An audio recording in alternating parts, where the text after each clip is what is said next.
જમાતને ખબર પડી ગઈ કે બજરંગદાસ બાપા કોઈ સામાન્ય વ્યક્તિ નથી ભાઈ હો.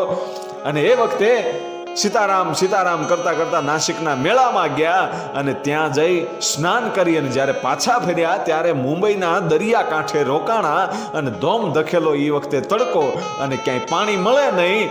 એટલે સીતારામ બાપુએ કીધું કે બજરંગદાસ આ સંતોને પાણીની વ્યવસ્થા કરી દો.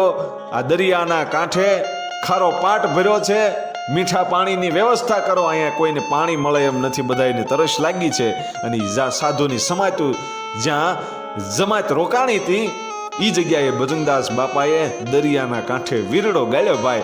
અને વીરડો ગાળતાની સાથે જાણે ગંગાજી પ્રગટ થયો એમ એ મીઠું પાણી આ સાધુની જમાતે પીધું અને બધાએ બજરંગદાસ બાપાનો જય જયકાર કર્યો. એ દરિયાના કાંઠે મીઠો વીરડો ગાળનારી બજરંગદાસ બાવલીઓ એ ફરી વખત અયોધ્યામાં આવે છે.